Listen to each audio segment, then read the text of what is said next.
My name is Mike Benavee, also known as the Soul Guy, and I had military and police background. I decided to become a correctional officer because it was a state job. I get into my van just like any other morning, and I'm heading home. And I remember that I wasn't even tired, and the sun was just like shining bright in my eyes, but yet it didn't hurt to look at, and it was just a beautiful day. So I get in my van and I go on the road. And that Route 3, the speed limit was 70 miles per hour, which in kilometers is like about 110 kilometers per hour. So as I'm driving, like every morning, I all of a sudden, I don't know if I fell asleep or if I dozed off for a bit or if something happened, but for a split second, my eyes were closed and opened again, and I lost control over my vehicle. I started hydroplaning and spinning all over the place in a very high speed. And all of a sudden, I see a car coming in front of me on the opposite lane. And because it was but seven, like I said, it was 7:33. That's what the police record said. The time of the accident. I see a car in front of me, and I see a mom with two children in the back seat, and she was ready to drop them off at school. And I remember telling myself, no matter what happened, no matter what happened to me, if I fell asleep or if something happened to my car, I will not, no matter what, I will not hurt another person because of my mistake, I was thinking, or I will not take another life but my life, something like that. I know that I cared about that.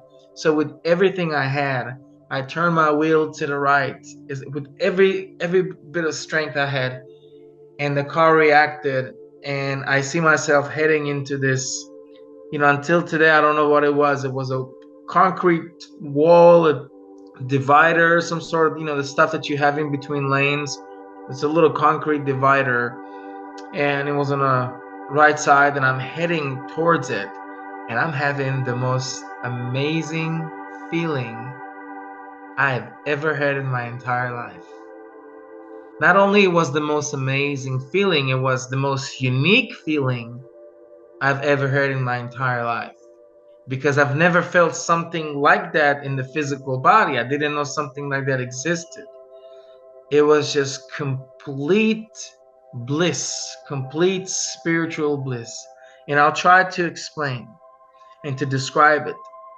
First of all, the sound completely disappeared from my world, from my reality. You know, we can have quiet moments.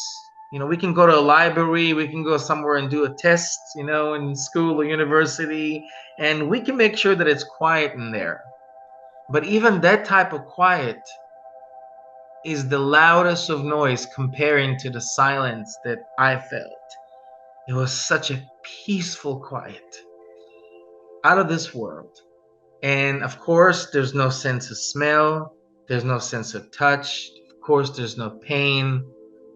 Instead, you feel like your soul is just everywhere, and you have all the answers to all the questions you always wanted to know. You just know everything. It's just like somebody is just petting you, tickling you in your back. You're very, very, very comfortable. At the same time, I remembered everything that happened from the moment I left work to the moment I got in the van, when I lost control over the car, and that I remember everything. It wasn't like that I got knocked out and just lost my conscience and started seeing things. No, like my memory of that was there, but I lost all my senses, my physical senses, one by one, besides the vision. Now, even the thoughts of this world disappeared. And it's something that doesn't exist in this world. I tell people we always think, even in our most relaxed moments, we still think about how relaxed we are. But in that moment, I had nothing. I just existed. And I wanted to be left alone. And I felt that I needed nothing. I felt perfection, spiritual perfection. Even though I knew what happened, But then I felt weird. I felt like, why am I still stuck underneath this car if I'm gone, or if I mean, what I shouldn't be here, not even as a soul, if that's what a soul's supposed to feel like. And I remember that I was trying to get outside, and I feel like there was a barrier, like the car was just buried there, and I couldn't get out.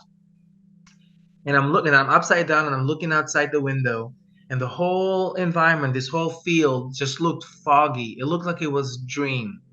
Like, when you remember a location in a dream, it's very blurry. It's real, but it's not. It's real, but you can't touch it. It's just there. So that's how the outside looked. And it was just empty. It was just me. And then she was that lady. I saw a lady walking outside the car, about 4 to 5 feet outside the car. And she was in her mid 60s, or something like that. I remember that she was dressed in black, and the most unique thing about her was that her clothing belonged to like the 1800s or the 1700s. It didn't fit 2014 at all. Like, it was completely old, dusty. She had a scar on her right cheek, and his right or left, I don't even remember, but it was a burn scar, just a tiny burn scar. And she was just pacing outside the car, back and forth, back and forth. And I remember that I couldn't speak because there's no sound, there's nothing like that. So I was waving at her. I was trying to wave to see if she can help me. And I remember that she was just pacing back and forth, and all she did, she just nodded no. Like, she wouldn't help. She didn't say a word. She just looked at me and just nodded. And as she was pacing, now I remember that old me would have gotten probably upset or frustrated, or would even just be mean to her or whatnot. But I remember for the first time that something had changed in me. I didn't even judge her. I remember saying that maybe she's worried that she's gonna hurt me or hurt herself, or maybe she's worried the car's gonna set on fire.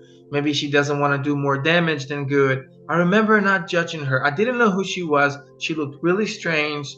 She didn't look happy. I didn't feel protected by her, but she was just out there. And I remember that, well, she wouldn't help.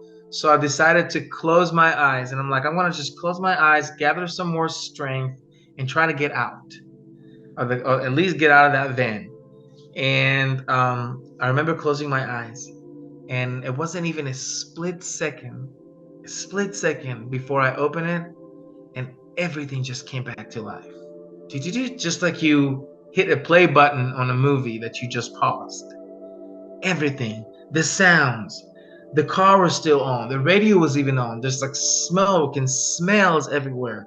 And I start feeling pressure, though I'm still crushed there. I'm okay. I don't feel like I'm nothing severely wrong. Nothing's wrong with me. Like, physically, I'm just underneath it.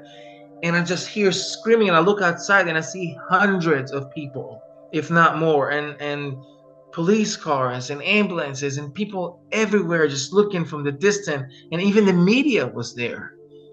And I'm like, what's going on? I was just so comfortable. It was so beautiful. It was so quiet, and everybody's just so rushing, and I'm just still trying to take in what happened, and I'm just still trying to relax and to almost go back to that moment of bliss.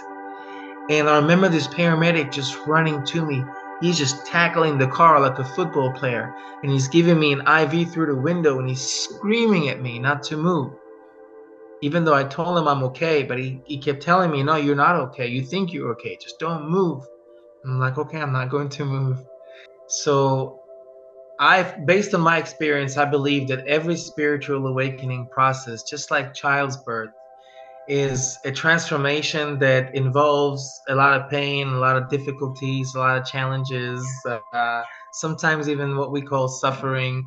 But, you know, when my experience happened, I was able to connect and really replace my inner light with the light of my higher self, like just a higher version of myself, a better version of myself.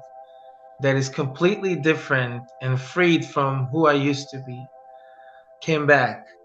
Now, when you mix the two, you're going to have it's going to manifest itself with challenges.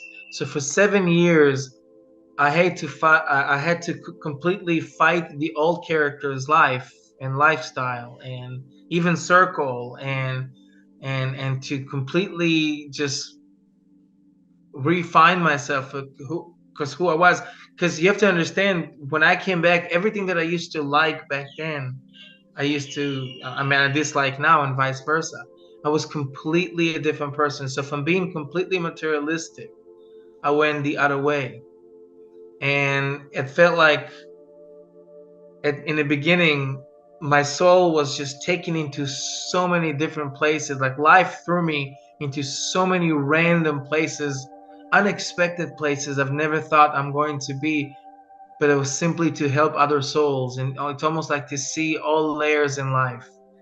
And after 7 years of this crazy transformation, I was able to align with my soul. I was able to fulfill my soul purpose. Some of us, however, in this life will have to live a life of poverty and challenges. Some of us will have to live a life of wealth. And the main goal is to work on exchanging. If you have wealth, if you have enough, try to share it with those who don't. Try to donate, try to help, try to make somebody else's life better. And if you are unfortunate to have materialistic things in your possession, use whatever other light you have to influence other people, because even rich people sometimes can have a sad heart and a soul that needs comfort and a soul that needs advice, and find what's coming and knows that we are here to exchange, to give light, receive light, and raise in consciousness as a collective and as individuals. Thank you so much, everyone, for watching and listening. And I hope you resonate with some of this stuff. And I appreciate you, and I'm sending you love and light.